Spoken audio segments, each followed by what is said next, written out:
Hey, what's going on, gamers? Welcome to episode 3 of Gaming's Howl, the gaming talk show where we talk about anything and everything related to video games, whether that be news, reviews, movies, history, and more. I am your host, Graywolf, and today we are joined once again by guest and old friend Caesar, also known as Caesar v Thunder, and making his first guest appearance on the show, we also have HatMaster. Hello, hello. Hello. Thanks for having me. No problem. So, we got a whole bunch of topics to go over today. Really a lot happened over the last couple weeks. But before we begin, Hatmaster, you want to give us a bit of a brief summary about your history in gaming? I've been gaming for a long, long time. Always been my main hobby. Started doing YouTube and Twitch and stuff like that. But the games I mostly play are like Smite, Factorio, StarCraft, Minecraft. I don't know, just a handful of games. Halo, and I don't know, just I mean, love it, but not a very diverse gamer, I guess. I mean, I don't play a huge variety of games, but I enjoy it. Yeah, no, I feel that. I even got my own set of games that I just kind of made. I try to get into variety, but, like, once you kind of find that genre that you just stick with, you kind of just stick with it, you know? Exactly. Yep. Alright, so, first topic of the day. Have you guys heard of Ubisoft's Tom Clancy X Defiant? Is this meant to be their version of a capture the point kind of game, like Modern Warfare type? I mean, all I really know about it is that was that before Ubisoft held their conference, everyone was begging for Splinter Cell, and they're like, "Oh, hey, well, they better be showing like a new Splinter Cell game, otherwise, what's the point?" And then as soon as they announced this game, everyone was just like, "Great, they just came out with another generic ass shooter besides Call of Duty." Yeah, when I saw it, it just seemed like the developers were talking about it, and the trailer just seemed very, very generic, and like they were like, "Oh, our new innovative technology for that is unique to this game only," and then they would show like a turret, and it's like, no, a turret's in every game. You know what I mean? Although I will say though, because I did watch the trailer as well for this, and they do show that they have like four different classes, and they are kind of pushing the idea that each faction, not a class, faction has their own set of abilities. Apex So Legends, Overwatch. no, but I mean, no, this is more of like a whole section of characters. Like, we're not talking like just like, this one character does this one character does this. We're talking like a multiple of characters in one faction. They all do, they can all do this one. They can all do these different abilities, but within their faction, it seems. So would you then compare it to something like Rainbow Six Siege? I think so, but in this plays more like a Modern Warfare, like the futuristic ones. It Ah, seems. gotcha. It plays like whichever Call of Duty was in space. Literally, that's how it looks Infinite like it Warfare, the plays. one game that everyone like basically hated and basically Yeah, got on trending on YouTube just for the amount of dislikes. yeah, but you know what? It does look kind of promising, mainly because you can set people on fire. You know what? Who doesn't enjoy walking around with a flamethrower? They good old Halo as 3 days. as someone who hasn't played Valorant and I saw the trailer for this game, it looks like Valorant. You know what I mean? I watch people play Valorant, but I don't know it myself. It kind of looked like Valorant to me, but like not as fun. I don't know. Yeah, Uh, so like I don't know how to feel about it. yeah, like for me personally, it was one of those things where it's just like, in a way, yes, is it nice seeing like kind of like another different type of shooter on the market? Yes, but at the same time, as someone who basically plays nothing but shooters, and Caesar can vouch for that one. It's one of those, you know, it's true. But it's like as someone who's played Call of Duty, Halo, Apex Legends, a little bit of Overwatch, but not much, and then just a couple of random shooters here and there, like Titanfall. It's one of those where it's just like, okay, yeah, it's just like the gunplay looks good, but it's just like, eh. Like the first person shooter is definitely, I feel like, an oversaturated market to a certain degree. I Like, can Yeah, see I think that. so. Yeah. Yeah. Although I will say though, the Tom Clancy series have always been kind of bangers in their own right. Yeah, no, I can agree with that. I can definitely agree with that. So I am having a little bit of hope for this title because they always introduce something brand new, like something that has not been actually done, like the Yeah. other shooters. So you know what? I'm I'm just not gonna say I'm not excited for this, but you know what? I'm keeping my eye out yeah. because I'm just curious as to whether or not this is just kind of gonna be one of those games where it gets trending for like a week or whatever, but then it kind of like fizzles out and whatnot. although it is Ubisoft and Ubisoft games kind of don't fizzle out, they just kind of become relics. If you get what I mean. Like retro, you would say? Yeah, like they're Yeah. games that you can go back and be like, oh, this was actually a pleasant experience, and I can't get bored of this. It's kind of like you going back to like let's say an Assassin's Creed game. You're like, there's something charming about the games themselves, Yeah. and or even any of the Splinter Cells. Although I will say though, Blacklist was kind of okayish, but it's still an experience, and I enjoyed it when I played it. Yeah.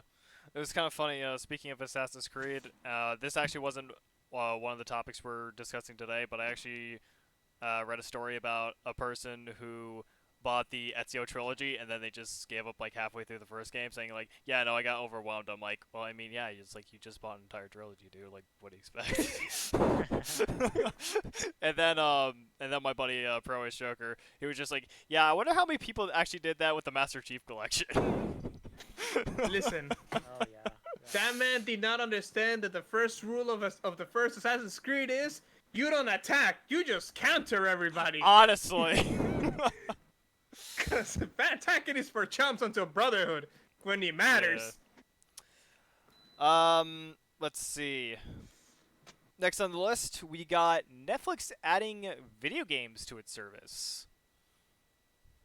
What what do they mean by adding games? Like, are they going to be making games, or are they just going to be adding like you pay X amount and you get the games? So from there, I don't believe a lot is too much known about this right now, but from what I've actually been hearing, they're not gonna charge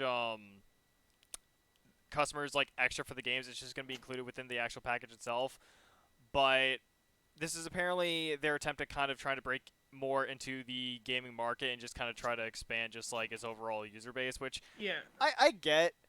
But it's kind of like one of those things where it's just like, is it just gonna be like Stadia? Is it just gonna be like Luna? Like, it's one of those, and maybe it's because of the fact that I now have high standards because of like Xbox Game Pass. But actually, no, I take that back. It is because I have high standards because of Xbox Game Pass. Let's be real.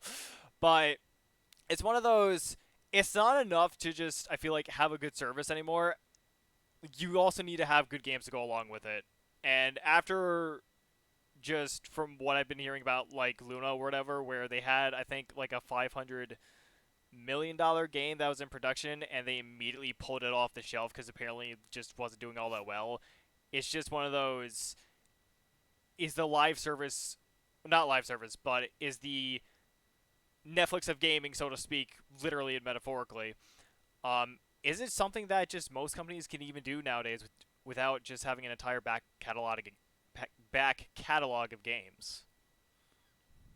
I think if they're creating games, I think that they could do it. But again, it's like you don't want to announce that so early, and then now everyone's gonna be waiting.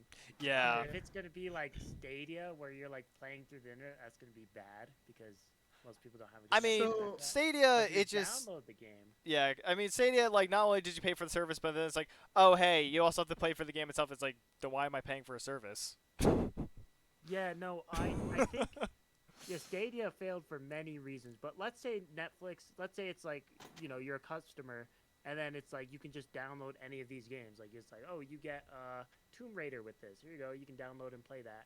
Then I think that could be cool. I mean, I think it So, could be kind of from awesome. what I've read on a couple of links, they did mention that they are it's not looking like it's going into that kind of service where it's like AAA titles that you can download. But like more They're like looking indie. more in the diversion of kind of indie games and making mobile games for starting. Yeah, actually, So- I just remembered something about mobile. Yeah. But don't get me wrong, like it could be a good thing though, because let's be real, I think we all have at least one mobile game that we kind of like when we're bored, we just kind of pull up on our phones and we're like, okay, let me play this for a couple of hours and You then play mobile? get on with my life. Hell yeah, I play mobile. Damn, do you not play Pokemon Go? And once in the blue moon, but not all that often, to be honest.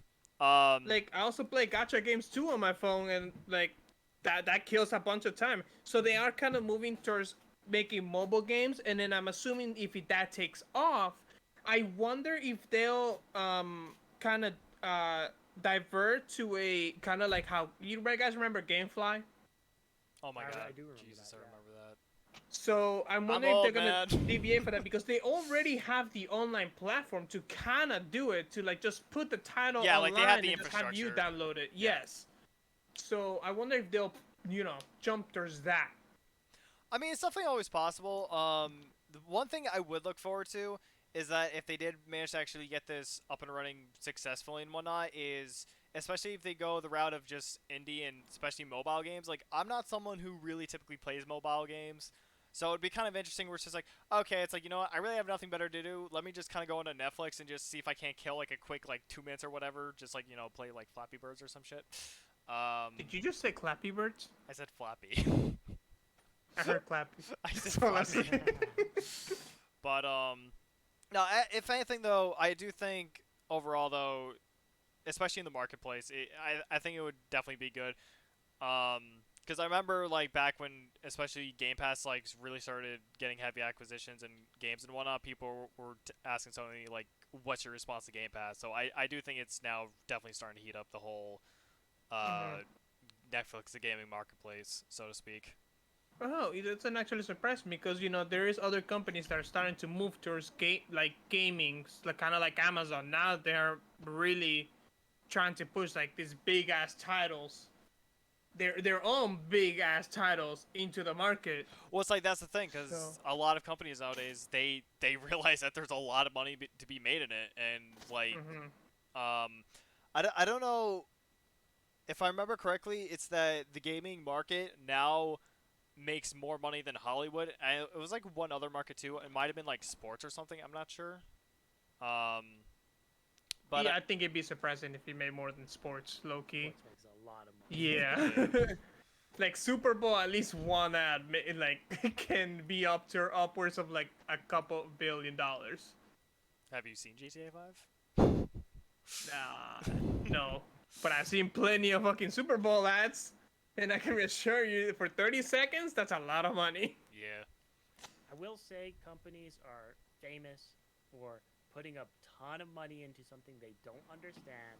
and Google. then- So, Google's- like, let's say Microsoft and mix it up. Let's say Amazon. Amazon has been trying to make games for years, and the games actually look beautiful, and then they flop because they don't give the developers what they need, And Well, it's also another yeah. thing. Like, do they even market their games? Because like whenever it they comes need to, yeah, they to their flop games, on that like stuff. it's like with all these games that I see flop, like it's like I don't even see any marketing for them. Like I just don't even know that they really exist. Yeah, no, that's a big part of it too, and I think a lot of that comes from experience. So, like, if Netflix is going to try to do that, they need to hire people that have experience in this kind of Yeah. field. It's also one of those where, like, I'll say right now, I am biased. Like, I do follow a lot of Xbox media and whatnot, but I remember just, like, even back before, like, social media was, like, a huge thing, just the way you got people talking about games was just, like, word of mouth. So, Yeah. and No, even word of- nowadays, word of mouth that's is the still most- how. Like, That's Among still Us. the best way of advertising. Yeah, like Among Us, Fall Guys, like how I found out about those games was just through friends playing them and just streamers talking about it. So I think that's one of the biggest things that like companies should really get behind is more of doing advertisements, but through streamers. But obviously, unfortunately, hard to say.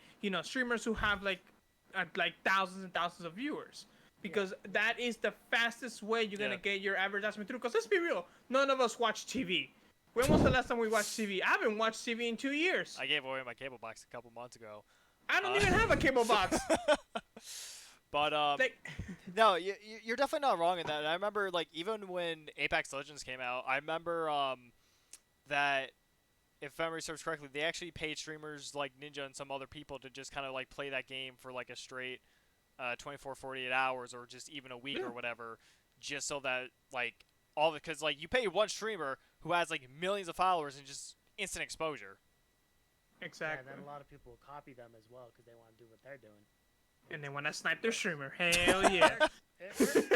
It works. I mean, listen, Got pay it. $60, kill your streamer in game. By all means, go right ahead. But yeah, no, it's just like I definitely think that marketing is a huge part of it. Speaking of marketing, but it's sort of the same vein, not really, but through Twitter I actually found out.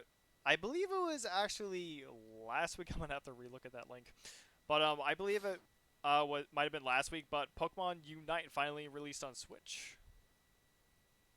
So the way I found out about this was actually through Twitter, but also I saw some people streaming it, and they were talking about like the in-game items and some of the Pokemon and The which was free broken, legendary the different Pokemon damage. Zera Aura, which for anyone who actually is watching this, if you actually download Pokemon Unite, you can actually get a Zera Aura free up until the end of August.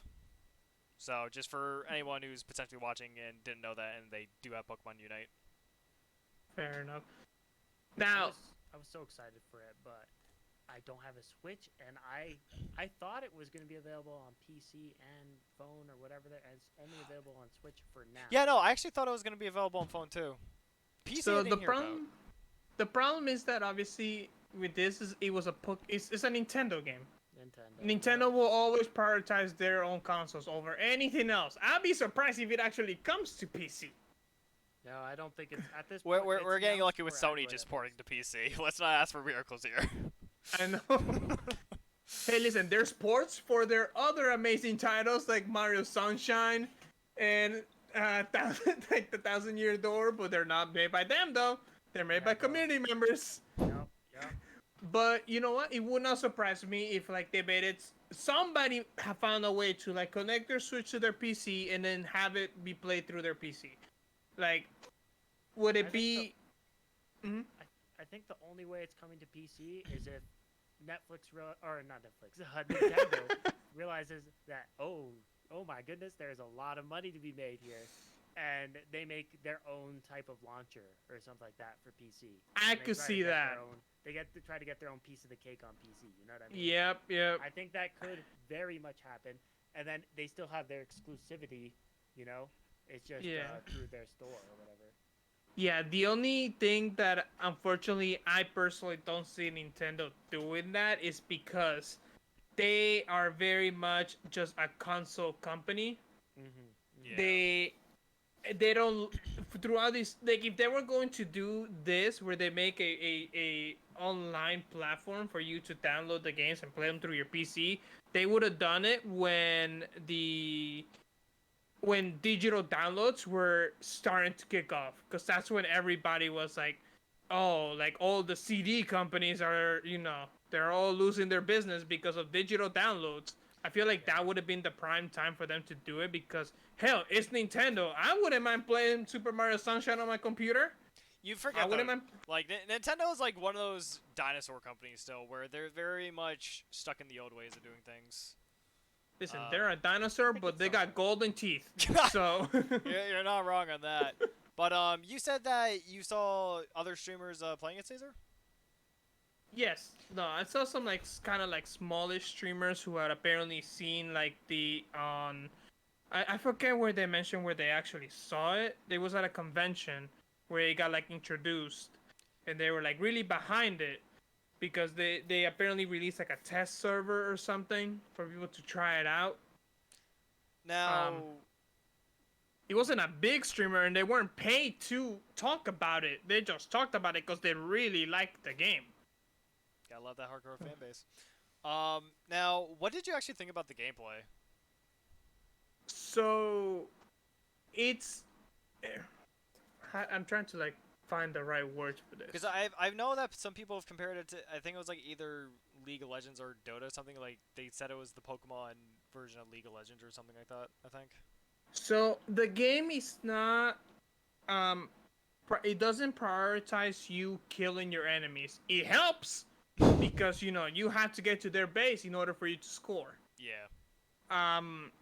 It is obviously it is different, and that's what's making it very unique. And obviously, because it's a Nintendo title, what else is gonna make it unique? I mean, And it's Pokemon. Like, come on. I think we all played a Pokemon game once or twice. Yeah, I mean, the main reason I downloaded it was one because of Pokemon, and two was just like, oh hey, free Zero Aura, just why not? That I just literally have not touched it since. Yeah, the main thing I've heard about it is it's a MOBA, the fun of a MOBA without the frustrating side of it. Like, by the time the match gets frustrating, it's over, you get into another one. And Yeah, I heard that's it's like something that kind of draws me into it because it's like it just looks so much fun.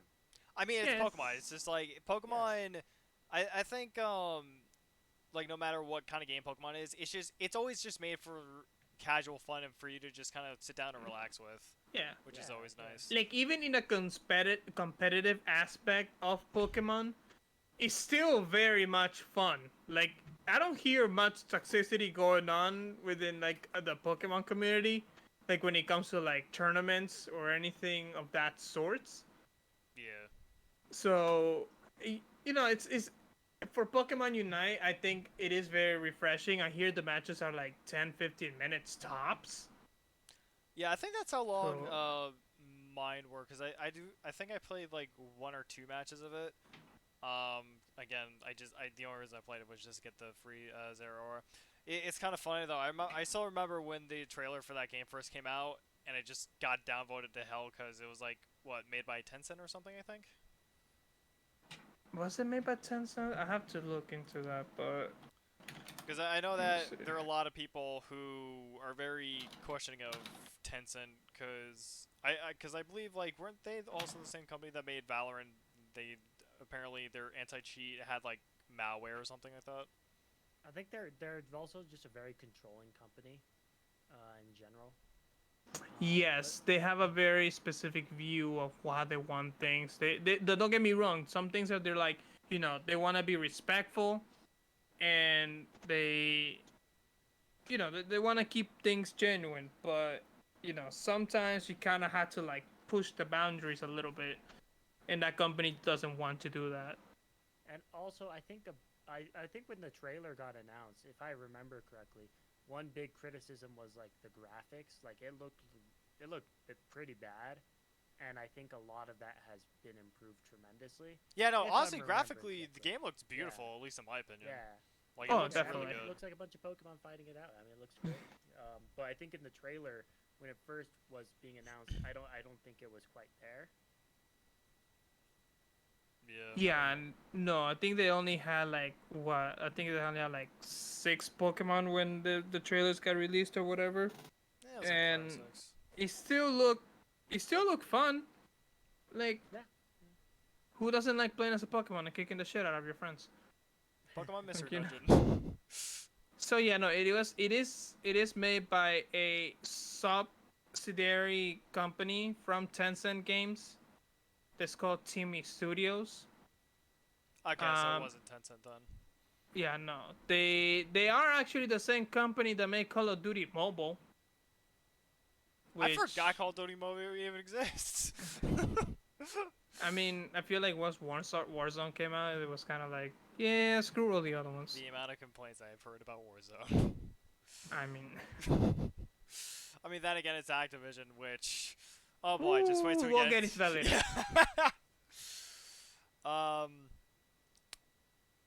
So, you'll actually like this one, Caesar.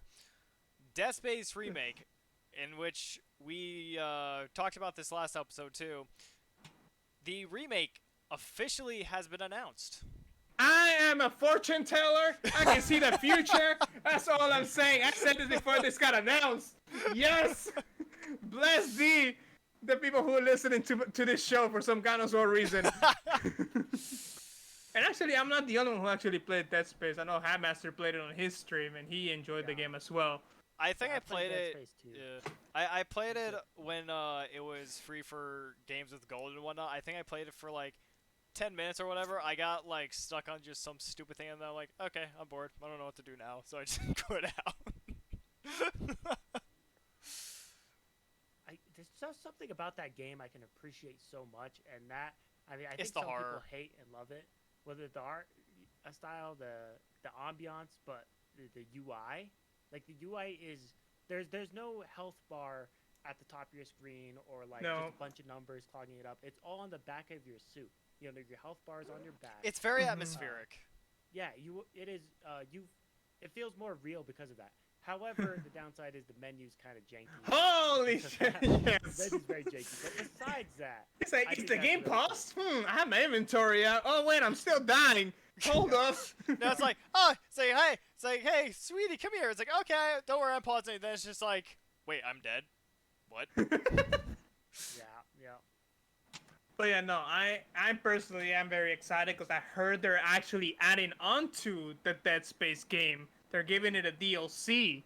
So That's cool. I'm excited DLC, for or it. they're adding in DLC that was originally sold separately. No, they're adding new DLC. Ah, okay.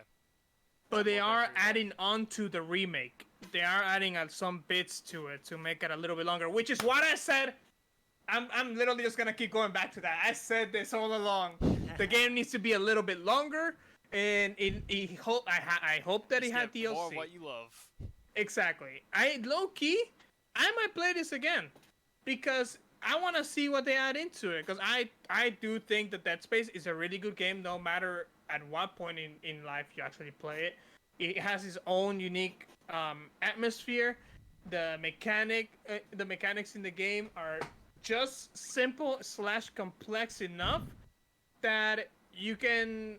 It has replayability due to it because of the amount of weapons and the amount of ways you can kill things. Obviously, you can literally do a whole run without actually shooting a bullet and just throwing a box at things. You could go, literally just punch everything to death and stomp it to death if you like to. Yeah, I was about You to know. say you can go to Jason style and just like cut up everything. Exactly. Just pull out a giant buzzsaw and just buzz everything to death. Because, you The know. weapons in Dead Space are just amazing. Exactly. Like, it has a good variety, and I appreciate it for that. And you know what? The enemies, at least from the first game, I know that they made an improvement on the second game from watching HatMasters stream it, and also I playing it myself as well at one point. They did make improvements, and that I appreciate, because I hate it when companies kind of like, they're like, oh, the game was a success. Let's not change anything. Let's just add a little bit more story and put the same enemies. Yeah, that's not good. Exactly. Bit of movie time.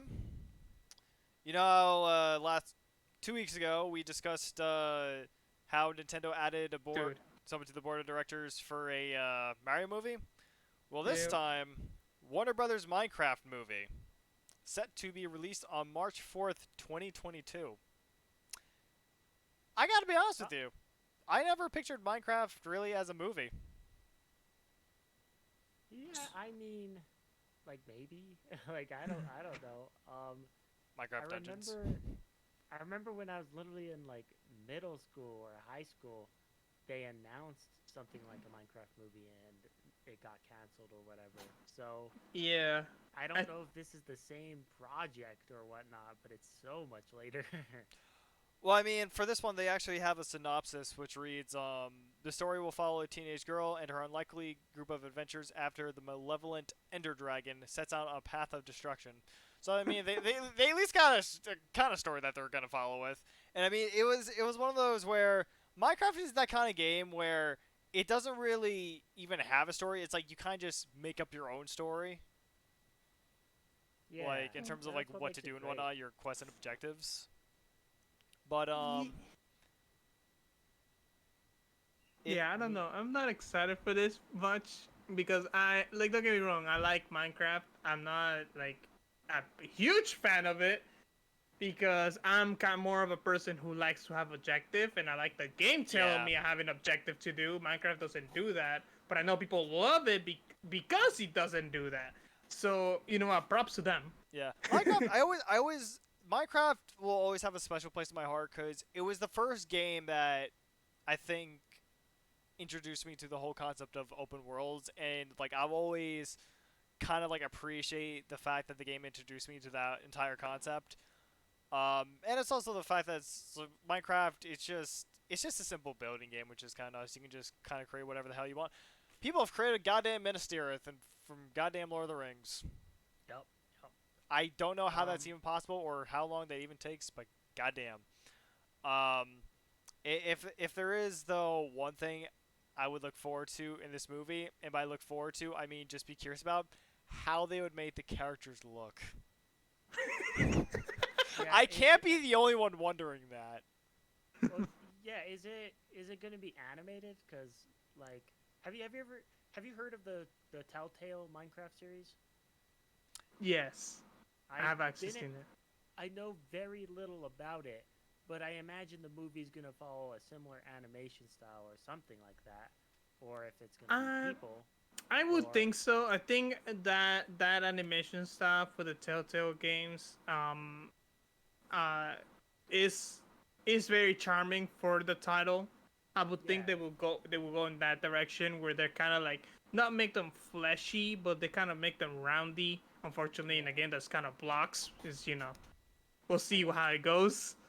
Yeah, and I think at the end of the day, the movie is going to be targeted for kids. So Obviously. I mean, we might not care too much for it, but I mean, I think it might be a great hit with the kids. Who knows? Yeah. I mean, I think it depends. Like, if they make it actually have a complex or deep story, I do think a lot of adults will get it. It's Minecraft. Again, Pokemon, intended audience, children, actual audience, adults. I mean, Well, I you're think right. with Minecraft itself as a game, anyone can enjoy it. I think when it comes to like a Minecraft movie story, I think that's gonna definitely be more intended for kids. Yeah, I You can know what I definitely see mean? that. Like, Yeah. I don't know. Let's see.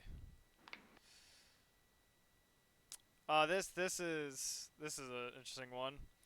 Going in the terms of the movies and TV shows. Live action Pokemon by Netflix. Now, I've read a little bit on this, and it does look like they're looking to do kind of like in the direction of how Detective Pikachu went, Yeah. which I personally loved that movie. I thought it was hilarious. I thought it was very touching at certain points. That Yeah, I movie liked did it. impress me. I gotta be honest. It actually impressed me. Yeah, Oh, like it did impress you. Okay. okay, Yeah, I like going with low expectations, and I came out like, holy shit, this was great. Now I don't know if it was because of the act of Ryan Reynolds, who kind I of mean, like he really carried the movie. Like, Yeah, not, he not, really not that carried. not that the kid was bad at all, but I mean, it's just Ryan Reynolds. You now know him just because of Deadpool and whatnot. It's just you expecting a banger when he's in the movie. Yeah. It's kind of what it is. yeah. He's funny. He knows how to deliver his lines. He gets really into his characters. So I always expect a lot from him, but the movie itself not so much. But with Detective Pikachu, I loved it, and I'm kind of excited to see how they go into the Netflix takes this, because that world has so much potential. Yeah. When you were watching the movie, because there was so much going on, you're like, wait, what's going on in that little restaurant over there? Like, what? Hello? I'm I just see kind people of fighting in there. yeah. I'm just kind of curious as to see what they would blow the entire budget on. Would it be a whole bunch of Pokemon that are all around, or would it be more of blowing the budget on the Pokemon battles? Because like, is it gonna be like one of those where you remember from the cough cough Avatar movie, the yeah, the infamous one. Okay, that No. I can't even express to you how bad that movie. Listen, we They- don't talk they- about that movie. That shit Netflix cursed. Cannot do that bad. Like, they cannot. Yeah. Well, it's just like it's Absolutely just try. one of those things where it's just like live action Pokemon. Let's see, like, are we gonna have Pokemon battles the equivalent of what they had for fights in the Last Airbender? If No. it is, That's then my fear. No, don't know. I would think that if they keep it the way they did it in Pokemon in Detective Pikachu, they'll have a banger of a show. I think everybody will be excited for it. Anybody who was actually excited, like happy with the movie, they'll be happy with this. And they could definitely get maybe I want to say a good amount of a handful of seasons out of the Pokemon live action. I mean, they had goddamn Ash going on for like what, 20 years? He's still going on. Yeah, and he's Still 10 going years on. old. The kid doesn't age. In fact, Yeah, I think no. with the newest season, which is now on Netflix, he got younger. He's like now Yes, he 6 or aged 7. back. Yeah, he's like 6 or 7. Yeah, we're like, okay, season 1, he's at around teenage years. Season 2, he's like, I think in his 20s. Season 3, wait, he didn't age. Season 4, wait, he's going backwards. Season 5, oh, hold up. He's getting smaller. See, now he's kind of like, oh, we're going back to teenage. We're going back to 10 years old. Oh, lordy. Yeah, the thing is, he never aged past 10, and now it's just like he's aging. It's like, see, hey, he finally aged, but it's like, oh, we should have been more specific. Like, if chronologically, if he were to have aged properly, I think he'd be in his 40s. Either He'd that be or Professor 30s at Oak's this point. age. Yeah, I feel like there's just a lot of potential, especially like with the legendaries and stuff. Like you know, Mm. Oh my god, legendary if for an they episode. utilize the legends you know? so... If Yeah, they utilize the that'd be legends great. properly. Like, it could, like, so... I've actually been keeping up with the latest few Pokemon movies, the animated ones, and I will say this. One of my more recent favorites has actually been the one called I Choose You, where they didn't... The way they took the direction of Ho-Ho and whatnot, they made it so that it was more of a special appearance. They didn't abuse just using Ho-Ho as like a kind of a plot device where it's like, oh hey, Ho-Ho, special, like a lot of mystery and whatnot. Like I appreciated that.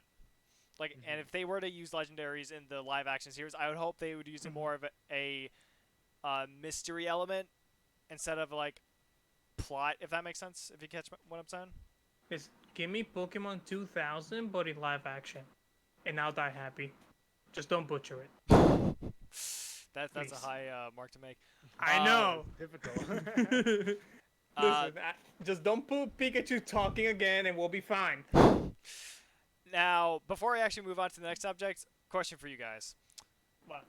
With the live-action Netflix series for Pokemon, do you think it would take place in an existing region or a brand new one? I would think they're gonna. I think they make their own world. I think they'll have more creativity that way, and they can restrict themselves. Part of me I feels think like they they would would- actually go Kanto, just because it would be the safe option. Yeah, I think they would either try to do a region or do it like the real world, kind of like Detective Pikachu, because that's kind of what the show Yes. is, right? Yeah. It's like the real world. I don't think they're gonna make something completely for their own show. I think that Yeah. would kind of go against the whole point of having Pokemon, where people know, oh, I know that region, or oh, I know these Pokemon. You know what I mean? Yeah. Well, I mean, but also remember when you think of Pokemon, the Pokemon is meant to be like they're all over the world, so they can't go wrong with where they place, their location. What they can go wrong on is they say they're in Hawaii and they're still having Pokemon from fucking Kanto. Like, you can't Yeah. do that. Yeah. God, Pokemon's gonna get to the point where it's like there's gonna be more places on that fictional world than there are on goddamn Earth. Yeah. So, either of you guys heard of Splitgate? I saw the trailer. It looks hype. It looks good.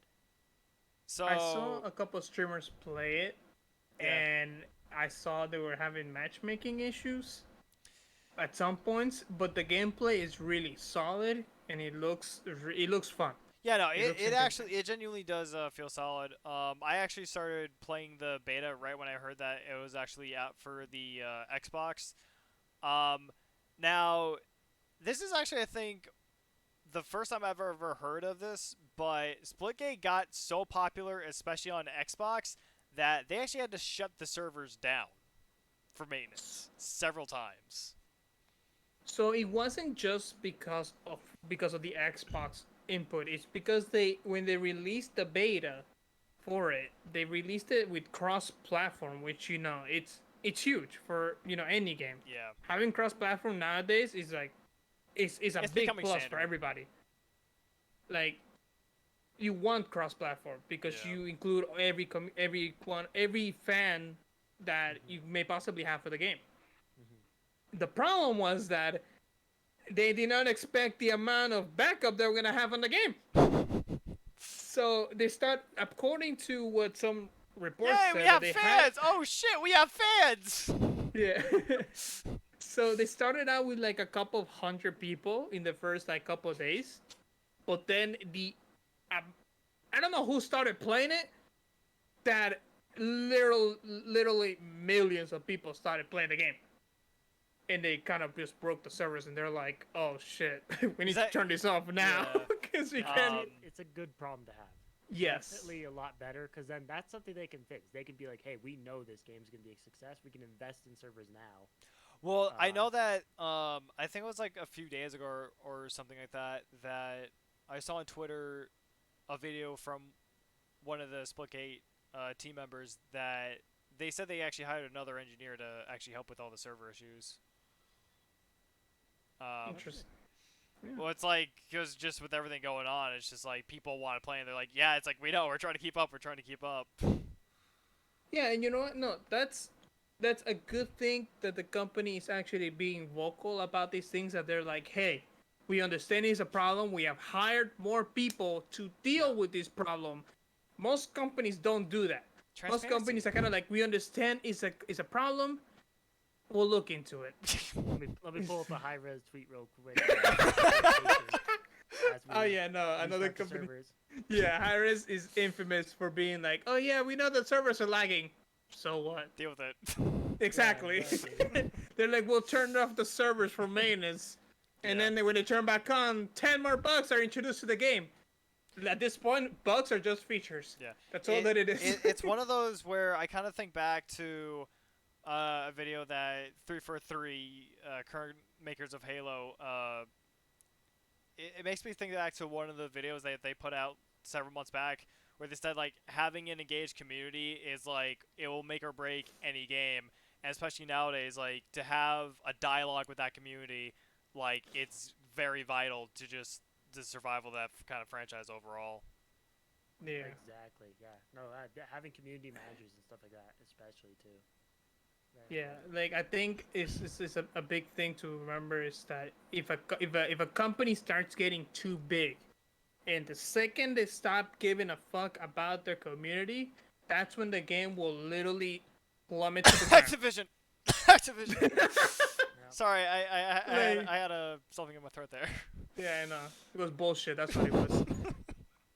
But it's just Worst it's $5 something I that ever spent in unfortunately that my life. happens with a lot of it's unfortunate. It's something that happens with companies, and like know Yeah. you wish they would like let's be real. Activision could have just stayed. They could have been good for so long, and with what's happening, it's kind of like, which we'll get into. Time But, to you know. play. Who's the worst company?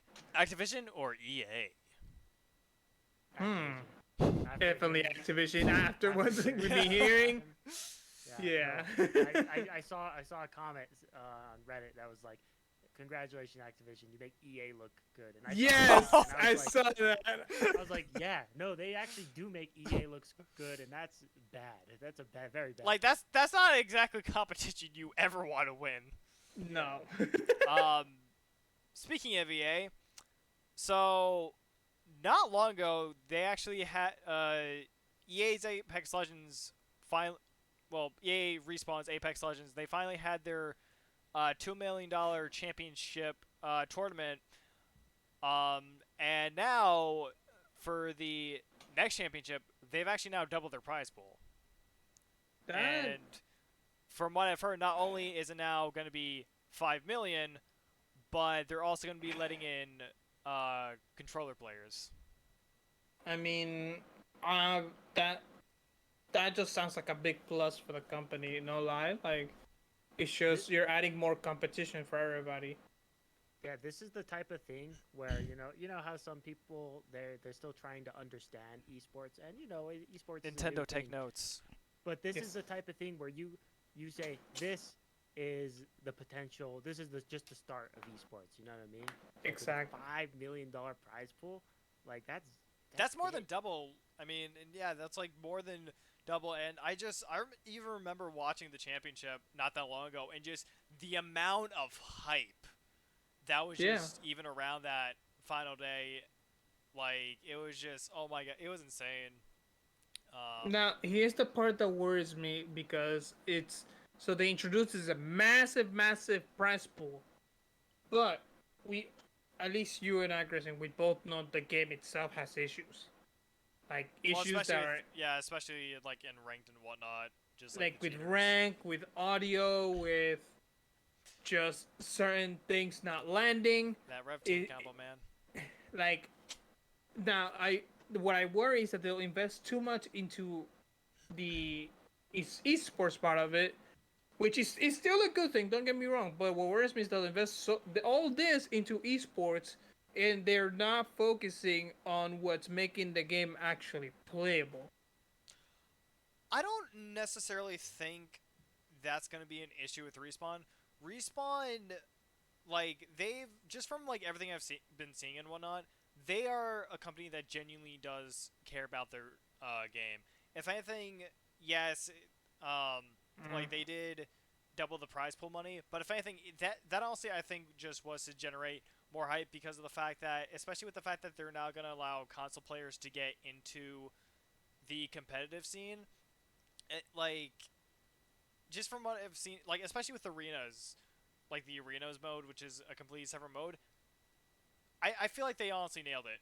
Um, No, I'm not saying that they're not releasing bangers for the game, like in-game modes, skins, all these things that make the game good. I'm saying that the core mechanics, stuff like audios, latency, stuff like oh, so this. like the infrastructure of it. Yes, the infrastructure itself. I'm wondering if they're gonna be doing the same thing that sadly they did to Titanfall, where they released a banger and then it went downhill.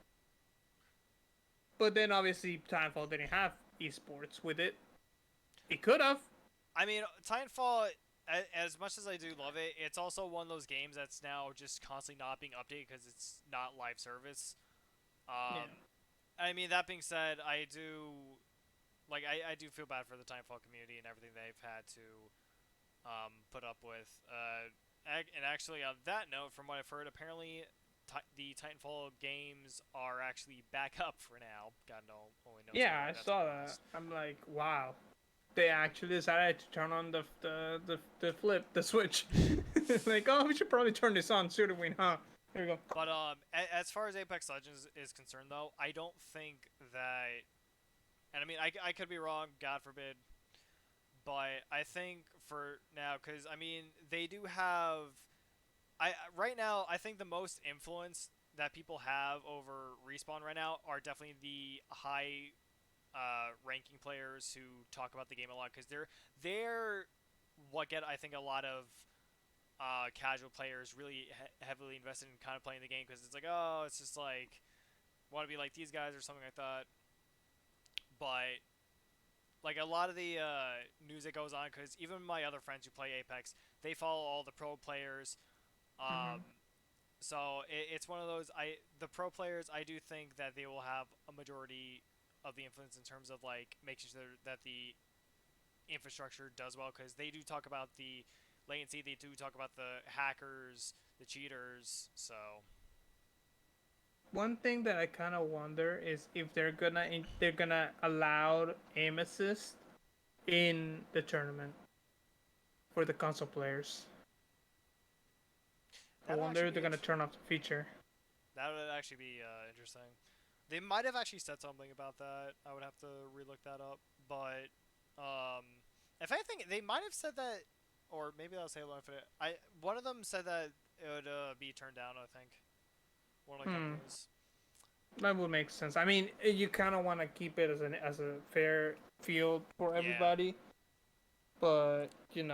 Like if you're like if you're a pro player on console and then you turn on one of your biggest advantages to being a console player, and that's what costs you the tournament, kind of sucks. But you know what?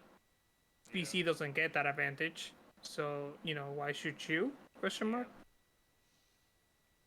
Um. So, moving on to next topic, if we're all done with this one. Um. So we all know how Xbox has its own external SSD for I think it's like what 220 like 250 or something like that for a 1000 terabyte external hard drive. Mm-hmm. So Seagate has confirmed its first PS5 compatible internal SSD, which will be $170 for 500 gigabytes, $275 for 1 terabyte, 570 for 2 terabyte, and 1050 for 4 terabyte. Now, unlike the Xbox, you have to really kind of dig into your console in order to put this in. Also, holy goddamn on the price.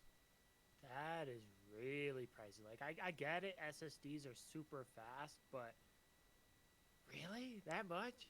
Well, it's also the fact that it's an Damn. actual stick. Like, it's not like Yeah. a memory card. Like, I wonder how the hell do you put this in your console? so I actually saw a video on it. What you have to do is open up one of the plates, and then you have to unscrew something. Nope, you lost me there. Nope, I ain't buying this shit. If I'm buying a PlayStation 5, which is the hardest thing to get right now in the fucking market, Really? and you want me to go into the console and unscrew something, potentially breaking my console and being the only one I could get for probably years, because they And only you're allow you to sell you basically one per inputting the account. equivalent of like a RAM stick, essentially. Like, No, you mean, lost me there. I mean, I'll be real. It just sounds like 1,000 for 4 terabytes is a lot of memory, but also 1,000. like, like at that point, I'm a PC gamer myself, but at that point, just get a PC. Get a PC, man. Exactly. The whole point of the console is that it's supposed to be, cheap and accessible to all these games, but the games are getting so big that you can't really access them, so they come up with a SSD solution. But if it's that much, it's almost like, why? also, it's that I much would and like it is to that- I would like to quickly just add in before anything else. With Microsoft, their current storage expansion for Xbox, the 1 terabyte, is currently around $220. Also, that's not including the fact that you could get a 2 terabyte external hard drive USB plug-in for, well, that's our hard drive, but like just a regular 2 terabyte hard drive for like $100 to put on to the Xbox Series X. Listen, like, I mean, Sony. does the SSD that make that much of a difference when it comes to playing some of these games? I mean, I guess it depends, but I think it's yeah. it's I think at this point it's just coming down to how much trouble are you willing to go through for memory for the console. And it's one of those where, like, and I've told Caesar multiple times, I am someone who is a fan of PlayStation. Yes, am I a hardcore Xbox fanboy? Yes, but I've always loved the PlayStation consoles. I have the PlayStation 1, I got the 2, I got the 3, and I got the 4. The PlayStation 5 is, I think, the first console that I'm not getting. And just after hearing this, it's just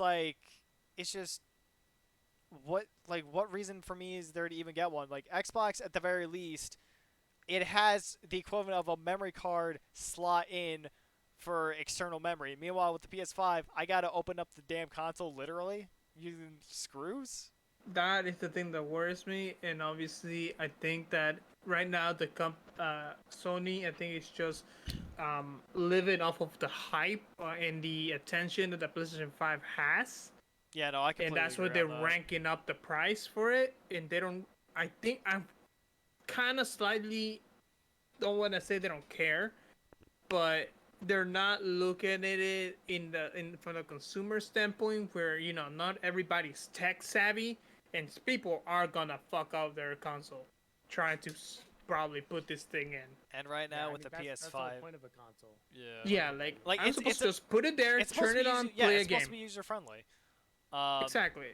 And it's just And it's it- just yeah, and it's no. just it's one of those things where it's just like, and I remember just reading some writers from Forbes and whatnot, like, and just other people saying like, yeah, it's like, the PS4 I always use for like my multi-platform games, and the Xbox was just plainly for exclusives, but they're now just switching over to the Xbox just because of how much more user-friendly it is compared to the PlayStation. Because, like, if I remember correctly, like, one of the services that Xbox have that PlayStation doesn't is its smart delivery, where it's like, oh, hey, it's like you want to transfer over your saves to the next-gen console, guess what? It basically does it automatically for you. Meanwhile, I think with PlayStation, you have to do, like, 4 different steps, and it's just like, what the hell? Like... Yeah, I think PlayStation having the right idea with this. It's just I don't think it was executed. Good concept, I don't think it's bad executed execution. properly. Yeah, pure execution for this. I Like, mean, it's still a my question is, plus. why do they even have to have their own SSDs? Why can't it be a universal one? That way you could just use whichever one's convenient to you. I mean... Makes sense. Yeah, I mean, right now it's Sony, though, and it's... And, like, They're I'm just not, living off of the hype of, yeah, their they're console is just really coasting off the popular PS4. for a change in history. So they're just trying to make as much money as they can to hopefully make something better in the next generation. I will say this right now: if with how they're doing right now for the PS5, I feel like they're going to be making the PSX a lot better. I feel that. Call it a hunch. So now onto the. I don't really want to say the golden topic of this, just because it's not really all that golden. Nah, man, this shit juicy as fuck. Okay, let's get to it. The Activision lawsuit. Before we say anything, it's one of those, out of just like all the companies that could have done this, the sad part is I'm not even surprised by the fact that it's Activision. Like, Really?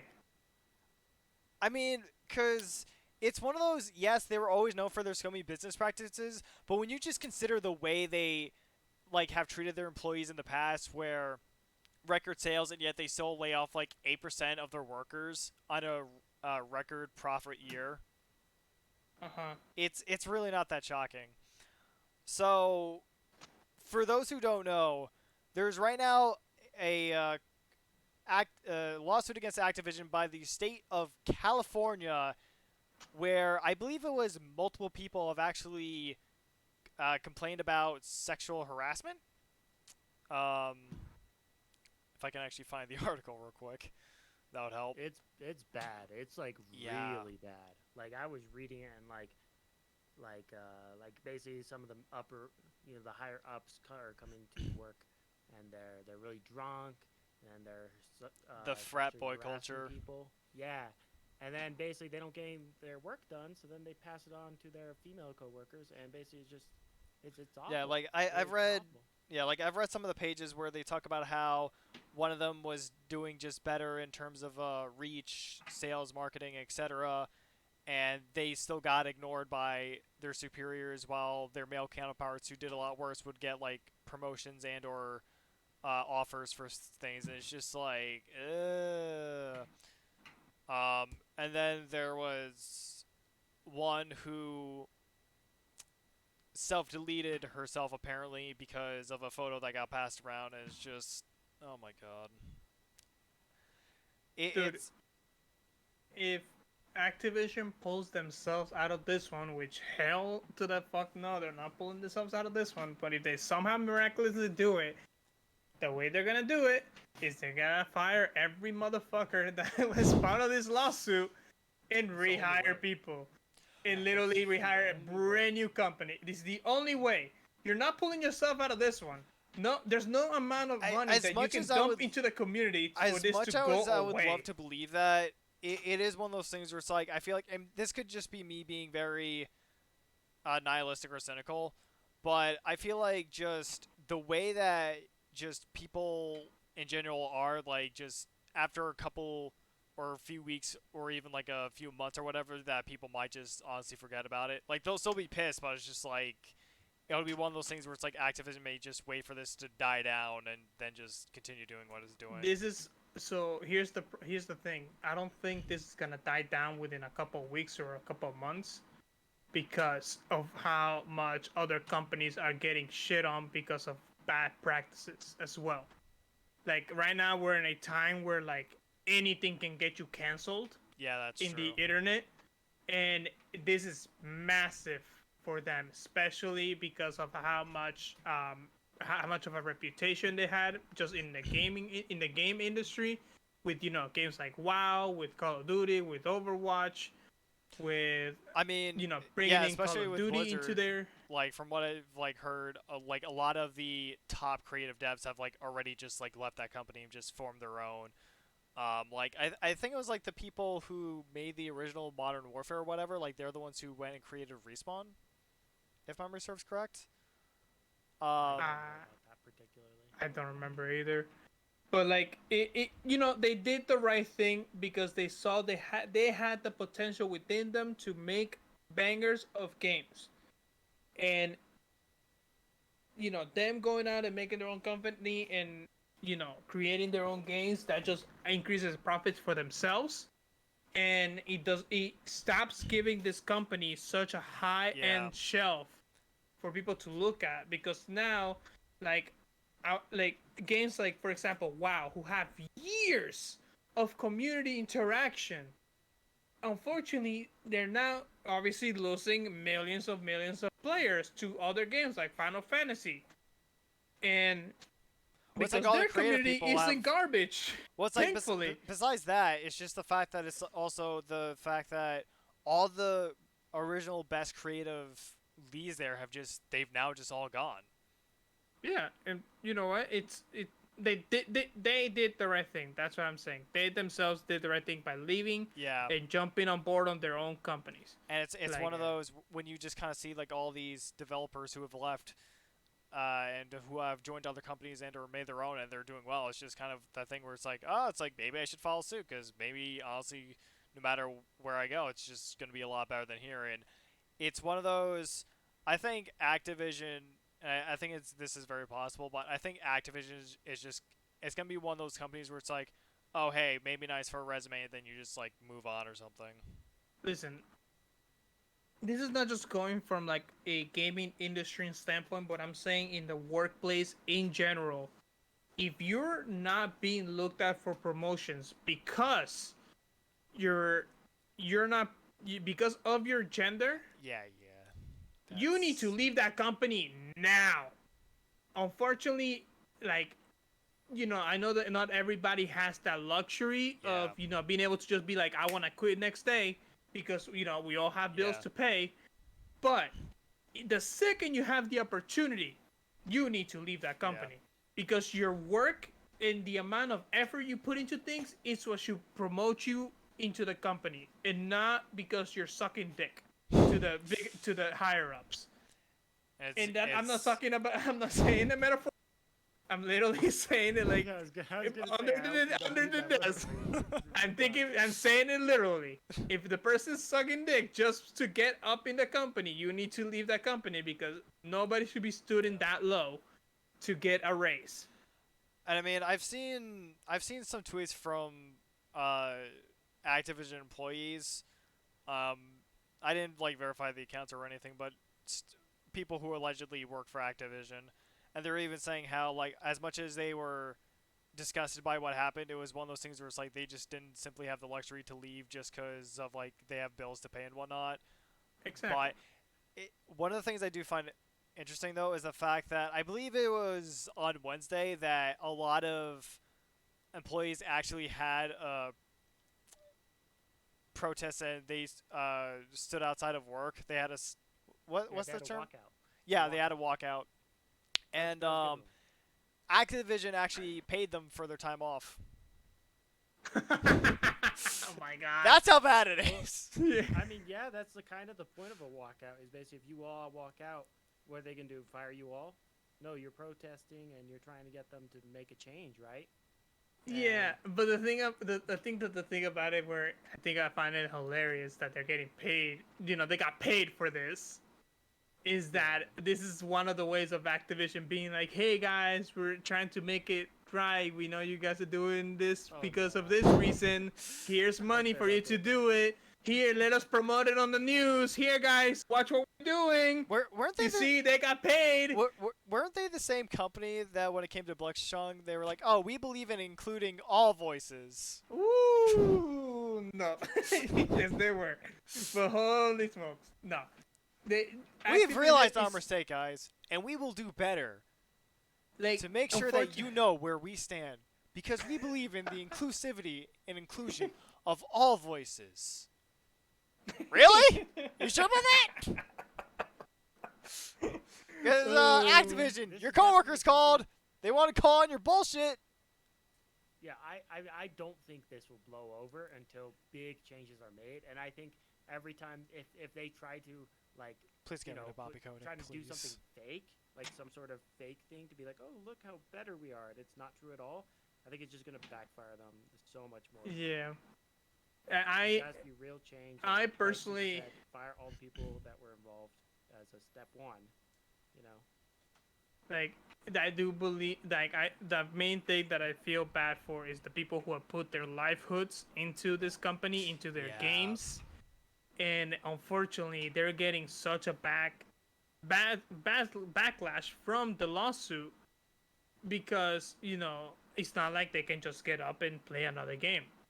They have to play this game. That's what brings their money. That's what brings their views. So in a way, I'm hoping that first things first, they fire everybody who was involved in this lawsuit.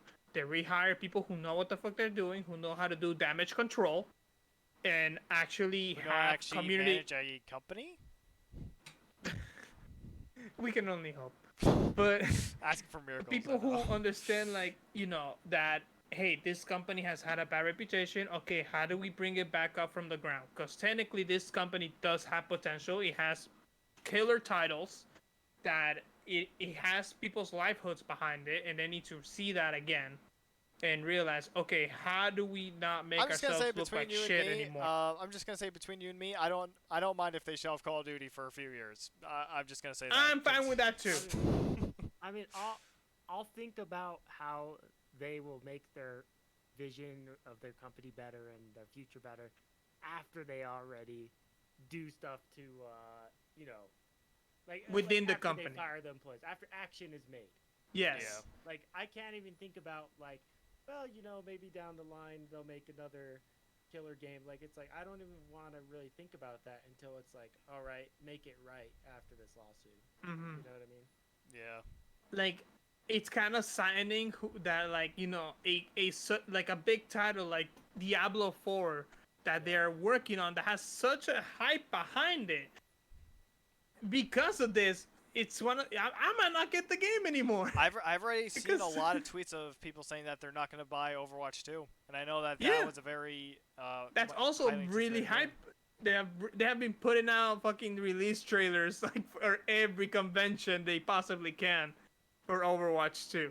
And it's one of those things where it's like, now for me it's easy not to really purchase these games anymore, Activision's games anymore, just because I don't care about them as a company. Console bitch. Fuck you. But it's also one of those where it's like Call of Duty, that was my main Activision game, and it's just like I'm just not interested in Call of Duty anymore. The last game I really purchased from Activision was Cold War, but that was just to play with my COD Zombies friend.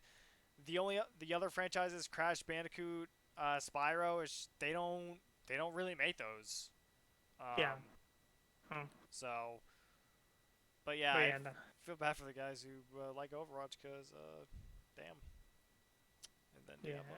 So I think it's like, they need to fire whoever's on top, step away from the esports, even though it does make them a lot of money. Like, I don't want to say step away from it completely, because they still need to make money. They still need to keep their current employees, those who are actually good, and that actually put effort into what they're doing. They need to still pay those people. But you need to step away from it a little bit and push out the damage control and actually have a plan for how this company is gonna bring themselves out from the hole they just dug themselves in. Yeah. Just one little fun fact before we actually move on. I remember reading a while ago that the investors of Activision, they were actually having a vote to see whether or not Bobby Kotick should actually receive his bonus, and I'm not overly sure if memory serves correct, but I think it was actually a majority of them. Like it was like I think 60%. I would have to recheck those numbers, but I think it was like 60% or whatever said that Bobby Kotick should not actually get his bonus just because it's just like, dude, what are you doing? Like, Good, 60% of them have a brain. Yeah, well, I'm going to say, what about the other 40%? Yeah, what the fuck is wrong with them? You're doing it right. It's okay. Fuck those people. I don't know. And it aligns with all my ideals. Yeah, no, he should not get his bonus. I mean, No, fuck him. They should be voting whether he should be Ousted. He should even keep his job. Yeah, that's Like- what the vote should be. Like, his bonus should really be going into giving a raise to the people who have been impacted by this. don't you know they don't give a raise to their employees. They just let them go after they have a record profit-breaking year. Oh my god. Hey Yeah, man, no, here, they here, need to- hey employees, here's a loot box. If you get a pink slip, you're out. No, they actually did that too. Oh god. No, that bonus needs to be going towards the people who are putting in the effort. And the people who are already been impacted by this. So pray that it's not just California who fucking drops a lawsuit on you. You don't want the individuals themselves, whoever's not piggybacking on top of this lawsuit with California, to them not to sue you again. Yeah, really. All right. Final topic of the night. So, as we all know, Halo Infinite is currently going on right now. I'm going to be doing a full in-depth discussion with a buddy of mine later, early on next week. But something I do want to touch upon is the fact that there are there's one new feature, and there is one thing that they're going to be coming out with later for Halo Infinite. First one being that, for the first time ever, they've added the ability to drop your weapon in Halo. Not just simply swap out your gun for another gun, but just simply drop it on the ground.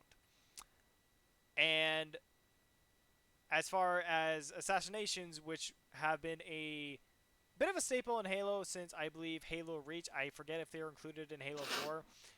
But they are not going to be actually added in at launch. They're going to be added in later after launch, I believe, because they want to more or less kind of change how they're done, because from what I've been hearing, especially when it comes to competitions or whatever, the assassination animations are supposed to be automatically off, but there are issues where sometimes they get left in, and it's just kind of distracting the actual animation itself. So just before we ended, just kind of wanted to get your guys' opinion on that.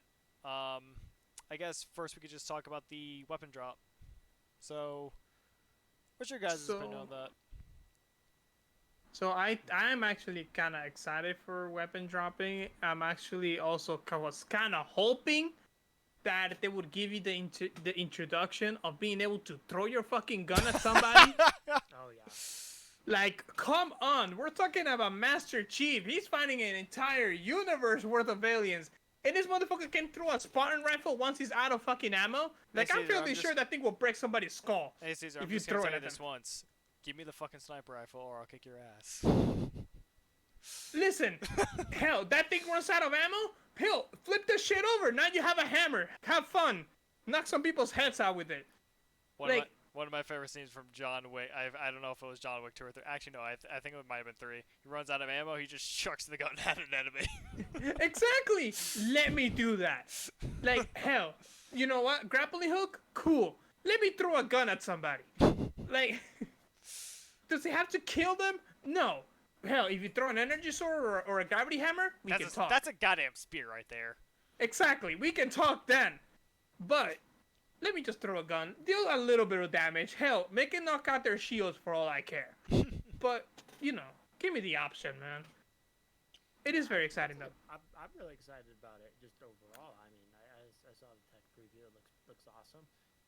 Looks and feels like, generally like Halo. Like coming home, playing some Halo. It just still has that feel to it. I don't know. I'm pretty excited about it. Yeah, honestly, it's one of those. It's such a simple concept, but it's so amazing. Like, dude, imagine if they had this like several years ago when they were making the Red versus Blue Machinima series. Yeah, Hmm. yeah. That'd be fun. I do also think that I wonder how this is gonna change like weapon juggling, because I know how like you could like really fastly like tap the change button for like the Yeah. weapon on the ground. I wonder how that's gonna interact with this. I don't actually know if it's gonna change all that much. Like, what's the point of just like? I mean, if you're right next to a weapon and it's like you want to juggle weapons or something, that's one thing. But I guess if like if you're far away or whatever, and you don't want to exactly juggle all the way back, you could just drop a weapon right where you're standing, like walk 50 yards one way and pick up the other weapon and then just bring it back. So, like that Yeah. like unless you just want to give your weapon to a teammate, that's pretty much the only other reason I'd see it for. Like, especially if you're gonna be speedrunning campaign or something. But Yeah, no. Yeah, like when I play Halo, when I used to play Halo, anyways, with my sister, she's really good with the sniper rifle, right? And I'm not. And it would be really nice to be like, hey, here's a sniper. You use it because you're good with it, and I'm not. And I'll use this other one. You know what I mean? that sounds like me Like, nowadays. you play to your strengths now. It's like, oh, No. hey, here, God player, here's my sniper rifle, rain down hell. Exactly. Yeah, no, I think that this is a big feature, obviously, for the competitive standpoint, because I know everybody always Just uses feed just the the guns to battle your rifles. teammates. Feed the guns to your teammates. Exactly, feed the gun to your MVP player, and watch them carry your entire turn into a victory. Like, Is Snipe down on Sniper Tower? Oh no. yep. Now, what's your guys' opinion on the whole them adding in assassinations after launch because they want to redo kind of how they approach the whole assassination thing? Any opinions on that, or? I think that's fine. I think it is a good thing that they wanna improve them. That they don't wanna just stick to like you going for the behind them, you pull them down by the neck, you stab them in the chest, and then they drop. I mean, That's like, kind of like how it's always yeah, been. like I mean, it's one of those like some of the assassinations have been very unique, but it's kind of like if they are gonna kind of redo how they go about executing them, it's kind of like how are they gonna do like what's the direction they're gonna now take? So I think what they're thinking for this is that depending on the weapon that you're holding at the moment, you'll have a special animation. So it'd be like Gears of War execution style. Exactly. Okay. Where you have your chainsaw out, you chainsaw the person. You have the shotgun. You put your foot on top of them and you shoot them on. It's one of those things. Yeah. Like, and I'm very excited for it because I want to see what they're gonna do for a sniper rifle. They're gonna barrel stuff them in the side of the head and just blow their brains out on the ground. They're gonna with the gravity hammer, have a scene like kind of like how in Halo Reach, how one of the soldiers just like took the gravity chest to the chest pretty much, like the whole axe part, and that essentially is almost killer. Like, I think we all know what's gonna happen with the energy sword. Stab, dead. yeah. Or you know what? Like let's take it a little bit further. You know what? Stab them in the back, and then kind of look like the cool guy motion where like as he's about to go down, you like kind of just cut their head off, and then you spin and look away. And it's like, okay, I'll take that. I mean, also one thing as you mentioned is that they're adding it after release because they want time to work on it. I think that's best of both worlds because A, the game doesn't get delayed. B, you get cool assassin animations. So I mean, they already delayed the game by about like a year. I don't think the community can handle another year. This thing specifically. Yeah. But you know what? I'm fine with them delaying the game as long as they're saying, we're working on something that we think you guys are really gonna find to be cool. Don't just delay it because you're, to add on to the hype, or for stupid reasons. Like, oh, we were supposed to be working on it for a while, but we went on vacation, so we didn't get to work on it. So now we're working on it, but we're delaying it for you. Like, no, Yeah. don't I do mean, that. yeah. I mean, I'll say this as someone who's been trying out the beta, and I'll say this right now: the beta, it was one of those. I didn't exactly go into it with any specific expectations, but from what I'm seeing so far, they've really done a good job innovating. Oh yeah. Yeah, and as I said before, I'll be doing a full